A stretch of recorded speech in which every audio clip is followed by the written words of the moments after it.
Welcome to Scam of the Week and our coverage of this traditional post-election week of gloating and bitching.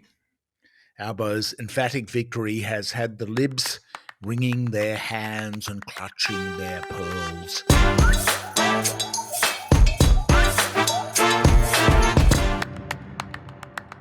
Tuesday, we should know who the new opposition leader is. What a joy to lead the party through the impending dark ages of 6 years. But there is a deep talent pool from which to select, and that is the good thing. Who do we have here? We've got Angus Taylor, we've got Susan Lee, Dan Tehan, the dynamic Dan, and of course, our favourite, Timmy Wilson. Tim's paying $13 and Susan's the shortest odds on the books. But what a joy, what a thing to look forward to. I'm humbled, said Tim, when he finally got the gong against Zoe Daniel after a long count. Funny, he didn't look humbled. Maybe we got this wrong, but surely, is that the visage of humility that we see across Tim's face? It was a pity that a smart politician of principle like Zoe Daniel did not keep her seat. How Tim got more than 50% of the vote, we just don't know. Must be something to do with human nature. The upside, however, is great excitement in the fourth estate, or whether fifth estate now, because the fourth estate's, they're the old fossil media.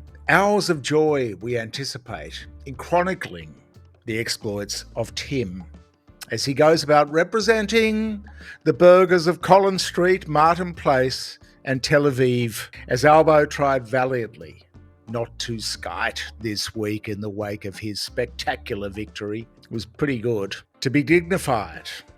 He strove to be dignified in his victory, but a little bit of superciliousness shone through. He managed it. But let's not be critical.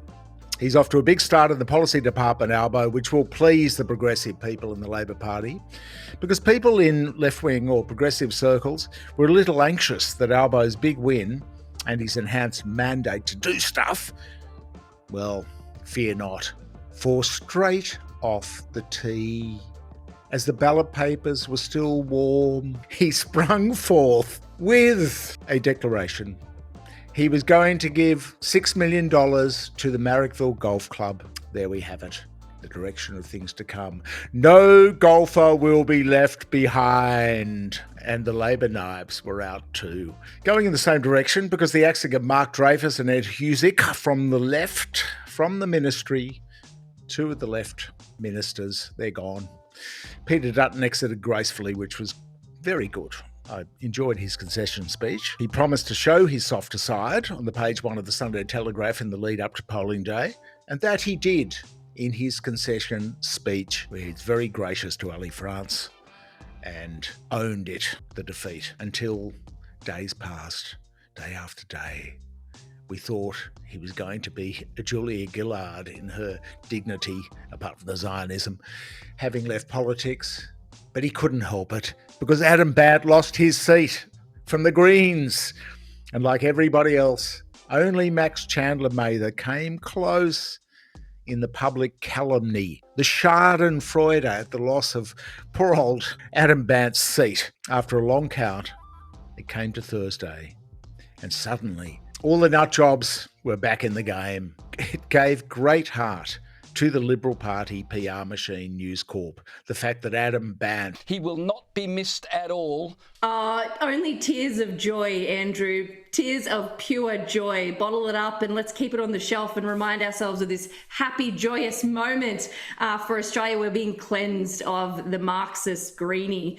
My God, he really does believe this apocalyptic nonsense. They had been crestfallen at Sky News After Dark, inconsolable, close to tears, and calling as one, as usual, for the Libs to go further to the right. What we have to do is make sure that we make the Liberal Party great again. I said it, there we go, so we can make Australia great again. What about the Donald? They veered too far to the left, lamented the prominent commentator Rita. Such words, such credibility.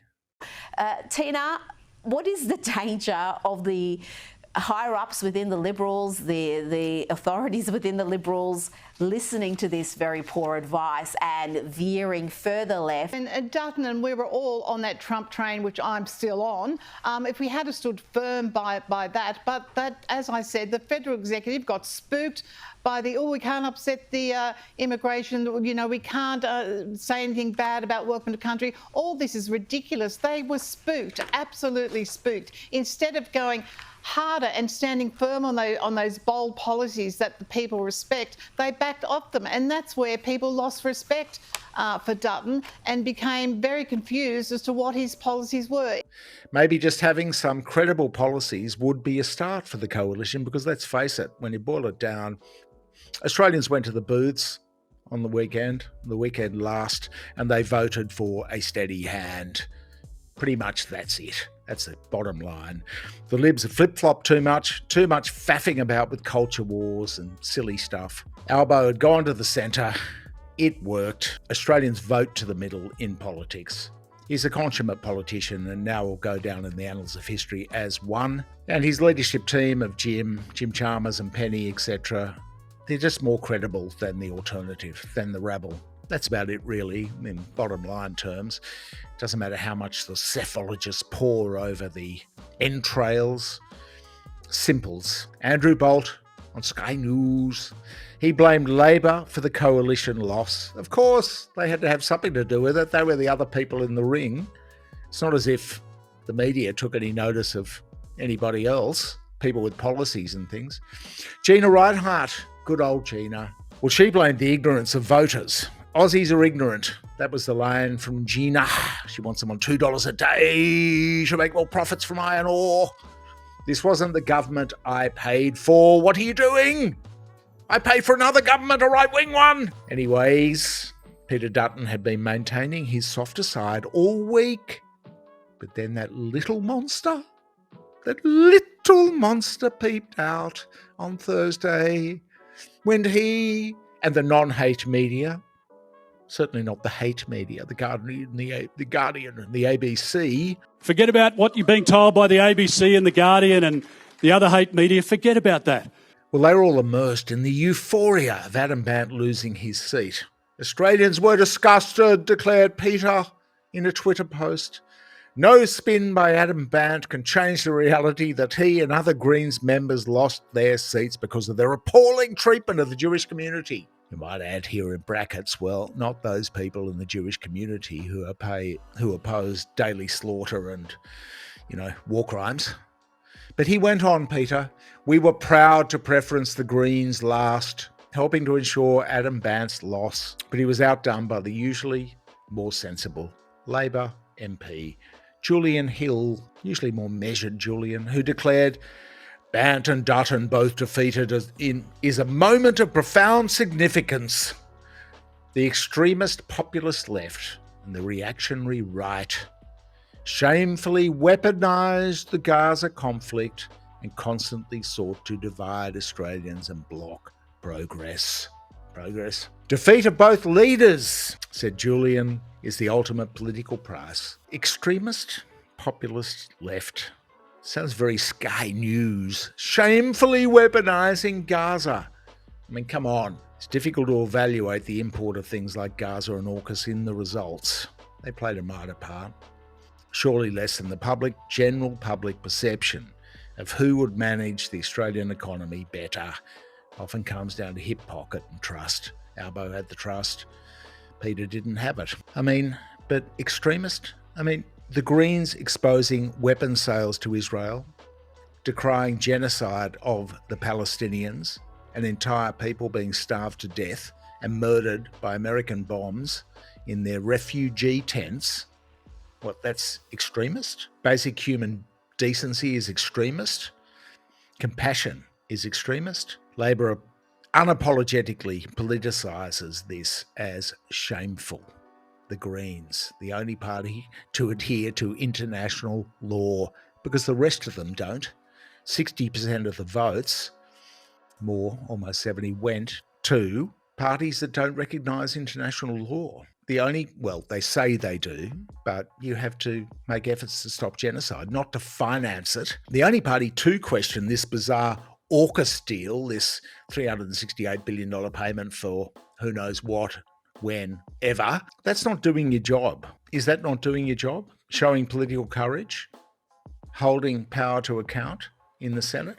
Surely that's what being a politician should be, debating this stuff. But to be fair to the critics, they did blow a good opportunity, the Greens, because now third parties account for the same, a third of the population. The question is, why did they blow it? Now, just to overshadow for a moment the electoral recriminations with mathematics, but the maths is important because the power of minorities remains in government, thank heavens for that. Otherwise, it'd just be like, let's have a law that makes Labor and Liberal keep the whole gig forever, which they've tried to do. Labor's landslide majority government is on a primary vote of 34.8%. Voting hasn't totally wrapped up yet as we film this, but these are the closest numbers we can get. So the wipeout of the coalition is only 2.7% less. The Greens' so-called disaster is only a 0.5% decline in total voting numbers. To the seat tally and the coalition's projected 47 seats, it has dropped 7 seats since the 2022 tally. Now, that is the lowest count in almost 80 years, and that spells trouble, frankly. The spectre of having to claw back almost 30 seats to get to office next time. So that's why the pundits are saying it's going to be 6 years in the electoral Siberia for the next 6 years, 2 terms. Now, the latest we saw was that the Greens had 11.8% of the total vote for 0 seats in the lower house. They did get wiped out there, and the Nats got just 4.1% of the vote, but won 9 seats. So a third of the vote, 9 seats versus 0. It's a good thing for electoral representation that the Greens still have 11 spots in the Senate, but the practical reality of this is that Labor's big majority in the House means they just shove stuff through the House. They've got a mandate for reform. We hope that they use that mandate to make Australia a fairer place. But when it gets to the Senate, they have 28 senators versus 26 for the Libs. So the Greens and Liberals can check any legislation. They can block legislation. So there'll be some argy-bargy, some horse trading. We're not an autocracy yet. In this, the maths, it's business as usual then. So why the wipeout for the Greens? Don't quite get it because, you would think that third parties would be getting stronger. They have for 2 decades. Well, they opposed war crimes, where the major supported Netanyahu. They opposed AUKUS. Well, Liberals, to be fair, Liberals more than Labor. Labor is sort of on war crimes. Don't talk to us! Please don't talk to us! So they opposed AUKUS, which is a no-brainer because that's the dumbest deal in human history, as Paul Keating has said. And the Greens also call for multinational tax avoidance action to be addressed, where the others have given up. Let those foreign companies rip us. Maybe, as Bernard Keane said in Crikey, in a rather curmudgeonly piece from old Bern, maybe it's time they return to the war on fossil fuels and ditch the class war stuff. What Bern opined was that he made some very strong points, but didn't mention a couple of the hot issues. To be fair, some of the economic stuff was a bit zany from the Greens and not well communicated by mostly hostile foreign media foreign media, Rupert, is the dominant media player in Australia and is an American. Maybe they should have been more tightly focused on policy. There's no doubt. We've been critics of some of their policy. They could have narrowed down the tax avoidance stuff to a fossil fuel export tax to capture huge revenue from multinational fossil fuel exporters, because all of them are. They're all owned by foreign shareholders. Gas, coal, almost all coal. But they're upset, but they're up against, rather, a pretty heavy smear campaign. Now, who knows how much this affects voting, but mud does stick, and millions were poured into Bogan, astroturfing groups, linking the Greens to terrorism, etc. And yeah, the mud sticks. The most ubiquitous of the smearers was Advance Australia, pretending to be about mums and dads, but in reality, a bunch of wealthy old bogans, right-wing dudes, stumping for fossil fuels and Zionism. We wiped out the Greens. We wiped out the Greens, they boasted, even though millions still voted for the Greens. They were one of the many astroturfers identified by us here at Michael West Media pre-election. Wendy and Yakov did a good job on that, and it seems that they did have effect. I wouldn't say Advance can make that claim, but we're talking about foreign interference. The interests of fossil fuel corporations, which are mostly foreign-owned, or majority-owned, all the big ones are majority-owned, that's foreign interests. Of course they want to rip Australia and give the wealth to foreign shareholders. The shareholders own the companies. They're foreign. Of course they do. And the Israel lobby, well, why should they have a say in Australia? They've just created the war lobby, that's the right-wing ones. They've just created mayhem with this anti-Semitism stuff. Why? Why is this foreign interference being allowed? So to the victor. There are many contenders as usual, and we did like EY's contribution to the cost of living and redistribution of wealth debate. Ernst & Young, now EY. EY put out a note saying we should raise the GST to stop renters from, quote, blowing the week's wage on frivolities. No goat's cheese for those renters. Those young people enjoying life should be banned. Not allowed to enjoy life. Don't tax multinationals. Don't tax land, just useless land just sitting there not creating any wealth. Don't tax the rich people in the mansions. Let them make their $20 million tax-free profits because there's no GST on their $40 million mansion sold to the Chinese. Get it from the young'uns and the poor people. That's EY. And we had a warm feeling too, in terms of contenders this week, about the AMP, the good old AMP, coming out with its 10-year interest-free loan offer. That's a record. 10-year interest-free loans. Well, it's a bit like renting anyway, isn't it? 10 years interest-free. Renting from the bank. Yeah, why not? On your 5% LVR from Labor policies, rent from the bank. Stick a bit more risk into the bank. But we still have to hand it to Julian, good old Julian Hill, because he hasn't won one yet, because he's usually been so measured. He reckons that supporting war crimes is middle ground. It's the horseshoe. But supporting international law, compassion and common sense is extremist. It's weaponizing. It's too political. So there we go. The numbers, the maths have us business as usual over the next few years.